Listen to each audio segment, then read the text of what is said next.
I'm very happy to be here today with you, Peter, and the distinguished speakers and the audience for sharing a few details on what we call the home of future when it comes to G.hn technology, which is the multi-gigabit technology that has been standardized by TUT.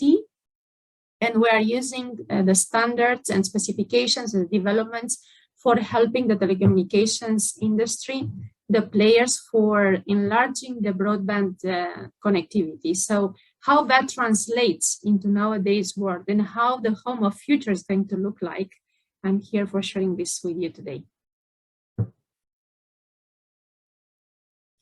When talking about G.hn, we call it multi-gigabit, and it's actually the Ethernet over any wire, the name of the standards coming from the TUT, and we have embraced that as part of the HomeGrid Forum, which is the sister organization that is helping the industry players for the development and also for the deployment of the technology for a variety of markets. As we said, it's an international standard developed in 2009 with the very first version of the specification and also very first versions of the certified devices, and with multiple iterations since then. It has been created at the very beginning to address key needs of the telecommunication industry. Why I'm saying that? Because since that, it had evolved to actually support additional markets, like electric utilities players, like industrial players. So it's very much evolving beyond those means of what we call telecom industry pure as such as we used to know.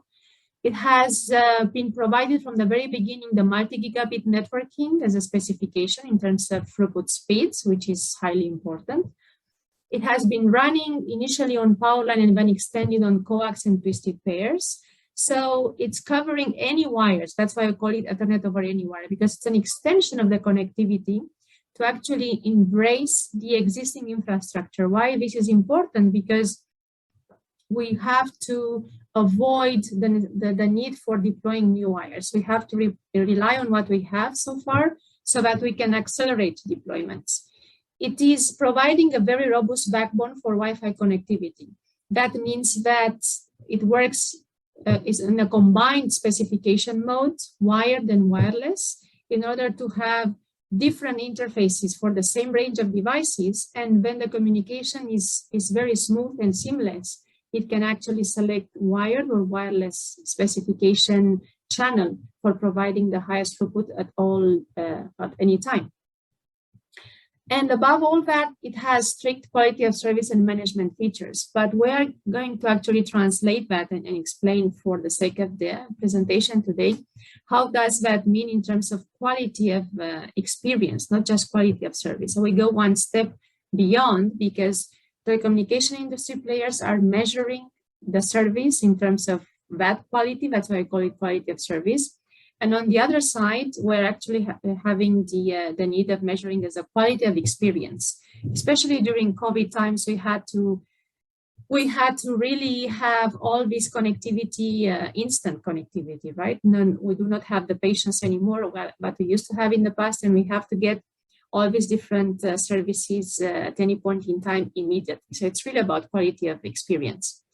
The technology has been proven for a broad range of applications. We said home networking topologies, and this is how we can use that now for the home of future.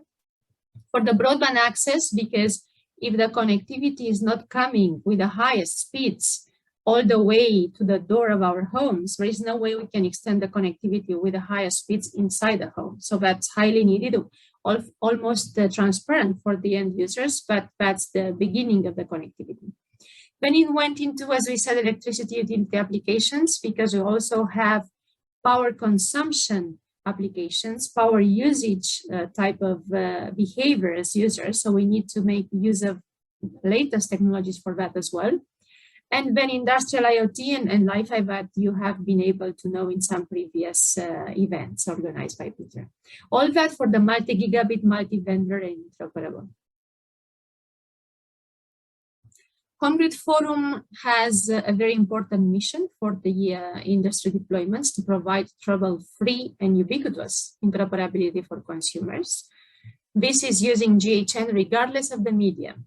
So regardless of the wires, regardless of the infrastructure, for our intensive certification program.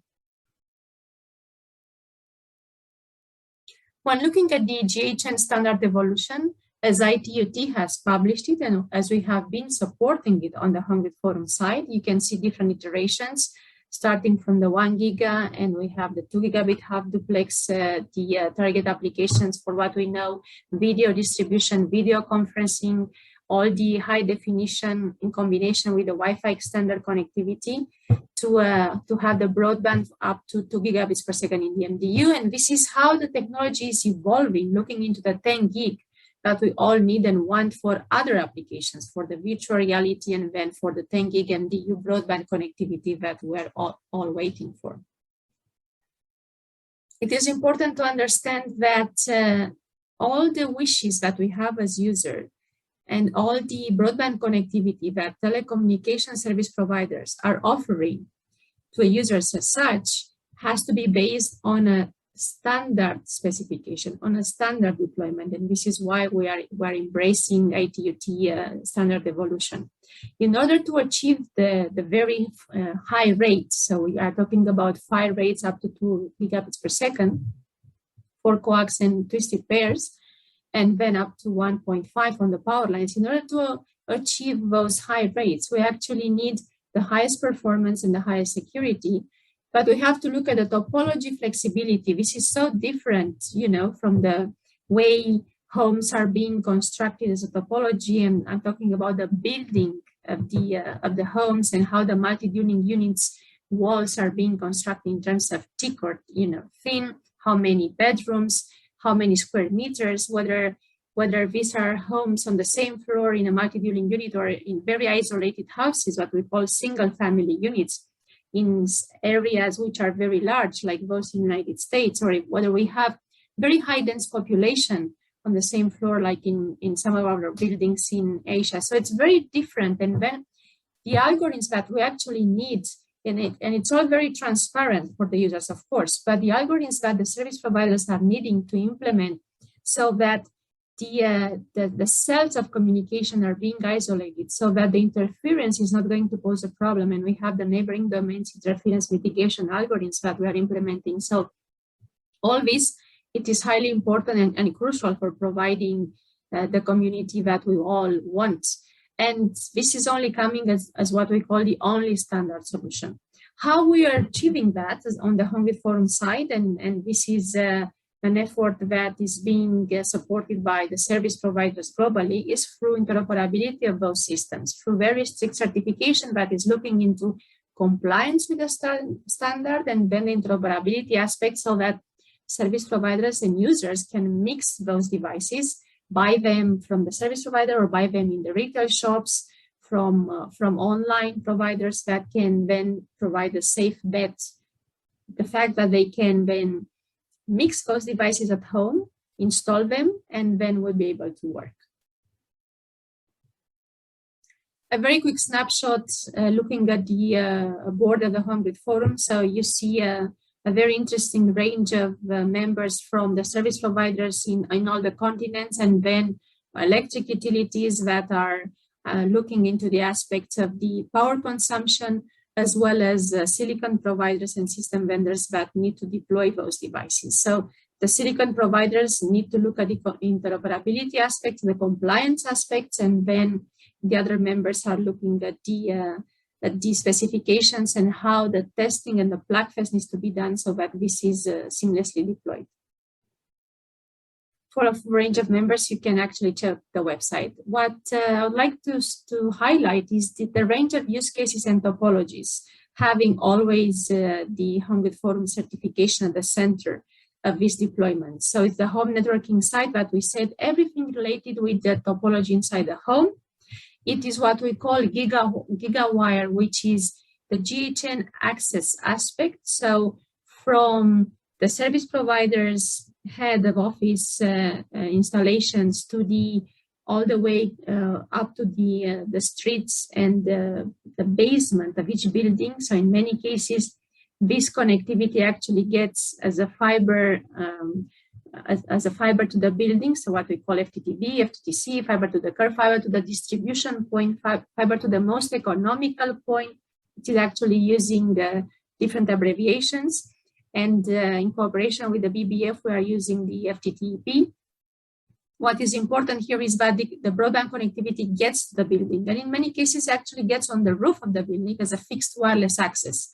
And then that has to get extended all the way to the door of each apartment. So we call that gigawire.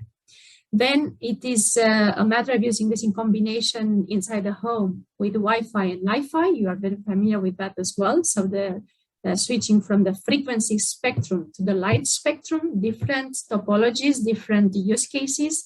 Of course, we know the frequency spectrum, which is extremely crowded, as we have been extended it up to the limits through our interactions and through our use cases inside the home.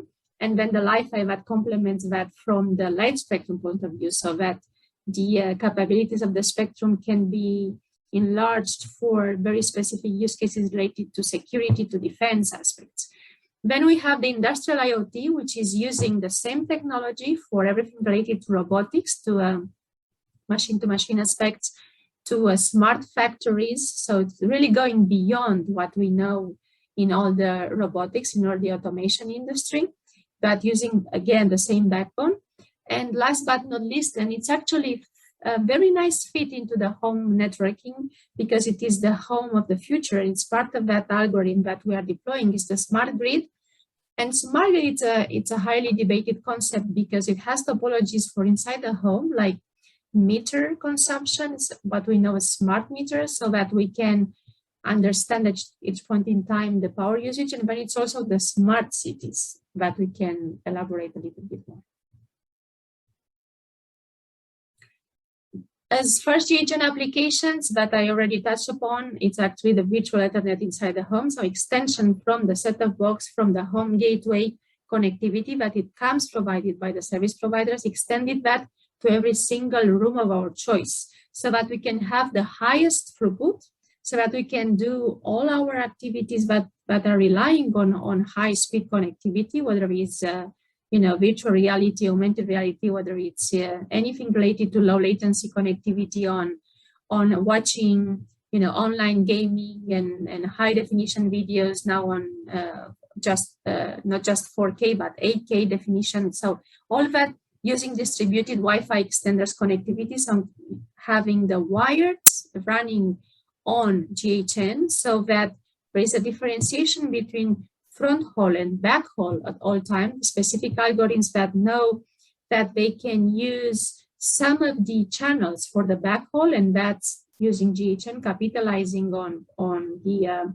electricity lines, on the phone lines, on the coax lines, and then using Wi-Fi from as the front haul of the communication to allow freedom of movement, as we used to know Wi-Fi for doing that. And then all that, of course, it's possible by having the broadband access connectivity, installing the highest speed through the fiber or for the fixed wireless access, satellite broadband, all of that coming to the building, as we said, and then getting extended using G.hn extenders. At all point in time, crucial here is to understand that it is the most robust wireless backbone. So any cable we have inside the home, any type of connectivity, any infrastructure, and it may be the case in some countries we favor one, in some other countries we favor another. This is why service providers that are engaged with the ATUT in HomeGrid Forum deployments are actually having different flavors of these deployments.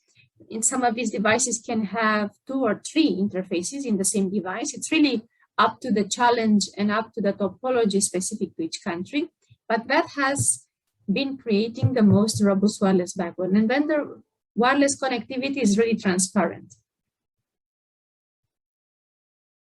We use that, as we said, as a means for extended coverage to deliver, and this is not anymore relevant, the 4K, but that's something that, to make it global, it's something that everyone is requesting that, but we go beyond that for already a long time into 8K using the certified devices. So all the different manufacturers are now engaged into passing that certification for providing this interoperability aspect so that we can mix those devices in real deployments. Next. When we look at the way the multi-dwelling unit is structured, this is just a snapshot so that you understand the technical details behind that. So this is one example of when the optical fiber it is coming to the building. So it is reaching the basement of the building, what we call FTTB, FTTEP, fiber to the most economical point. In some cases, it can stop or it must stop somewhere before that because maybe it's difficult to lay cables all the way to the door of each apartment, all the way to each single family unit. So whatever fiber stops for any reason, for economical costs, for technical reasons, for impossibility of drilling fiber further in some urbanizations, it is quite a challenge. Then the fiber stops wherever it has to stop. And when we are using the existing infrastructure, so in any case, we do have the electrical cables, the power line cables, the phone line cables that are being used for historically being able to make phone calls. So all these different cable infrastructures are in place. And then we can install multiple twisted pairs, in that case, in the same bundle. We can have the reverse power feeding also, because in some of these cases, it is difficult to actually have both devices being powered because the AC streams are not in a neighborhood so close. And then the technology actually comes with the reverse power feeding, as we call it, as a feature that actually gets in the same device, gets the throughput connectivity and the power connectivity, so that individual micro DPUs can be installed in the central location of the MDU for serving multiple customers. And this is coming also with algorithms that handle crosstalk. In terms of crosstalk, we call the interference that can be caused between the proximity of the cables. When you have too many cables in a bundle, or when you have too many neighbors on the same floor in different apartments, using different apartments, owning different homes, but they are too close to each other. All these are causing, of course, interferences, and then the standard comes with interference mitigation algorithms, which are crucial for having the throughputs being kept high, and we call that performance protection feature. When looking, we said the other aspects of the feature of the home, we have the smart grid from what we can see from the inside. So as users, and especially since we had to stay at home for so long during COVID, and some of the things we also learned is that the power consumption goes up extremely high. We used to spend all day long in the office, and we used to have that power consumption mostly on the road, driving our car or spending, lots of electricity and the bills attached to that in the office. But that actually got converted into staying at home, and the power consumption goes extremely high. So we are using the same technology, G.hn, with a transceiver over power lines infrastructure for what we call the smart grid, so that the current smart meters are actually getting into a version of it that are enabling the power consumption monitoring in real time. So what that means in practice is that if until now we were able to actually read the power consumption once a month or maybe twice a month, depending to the electric utility in each of the countries, at the regulation, and then of course the technology as such, but then we would never know in advance how much power consumption we're going to spend and have to pay at the end of the month. So the technology in this case, G.hn also is supporting specific topologies that are coming with the smart grid, like mesh and tree, which are routing algorithms for supporting larger number of nodes, large neighborhoods. And then each user can actually anticipate the power usage. It is very much related to what we hear nowadays, that we can actually, or we should be using our washing machine only in the morning, I don't know, from 8 to 10, and then using the other appliances in the evening because it's cheaper and so on. But there are some other appliances like the fridge that you can never control and unplug because you need to use that all the time. So it is really important to be able to capture the power consumption, the usage, the behavior, and then as user to be able to interact with electric utility and get those messages in real time. In real time, in this case, means every minute with the G.hn technology. When we look at this from the smart cities point of view, It can have other applications at the street as such. So the street light infrastructure, it is also existing.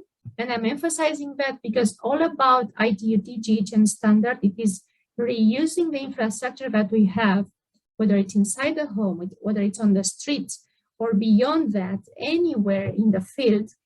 There's so much infrastructure that existing, and then we can build on top of that without removing the previous one. So of course, what is so ubiquitous and really at the fingertips of everyone to start with, it's the AC means. So then the light controls, the traffic aware street lighting control, the distributed environment sensors, all these are existing. They can be converted into public Wi-Fi hotspots. So not just in a commercial shopping malls, not just in an office, not just at home, that we are so used to having that at our fingertips, but actually on the street as such. So it is a neighborhood of the future home where we actually need to not just, closing the door and stepping like a few meters away on the street, but having all of that extended, all that connectivity extended to us, including the neighborhood security cameras, of course, which are highly important and are converting this into the smart buildings infrastructure. The benefits are always the same: lower operating costs, of course, and then the robust data for the wired backbone using a simplified wiring architecture, because we are reusing what's existing and adding on top of that.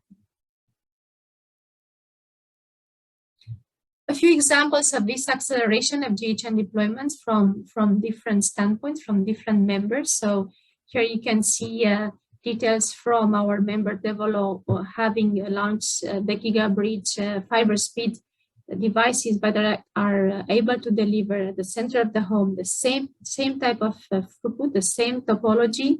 It is being used from the standpoint of drilling less, again with the same flavor of connecting more but drilling less, removing the necessity of having to replace the existing wires with other wires, but reusing the wires that we actually have at home in order to go beyond that with some extenders and building on top of the fiber connectivity. These are the topologies of fiber extension. This is just another example of a content, which is a similar thing. These are all available in several countries. So again, it has the wired connectivity and the Wi-Fi in the same device for you to check on the website.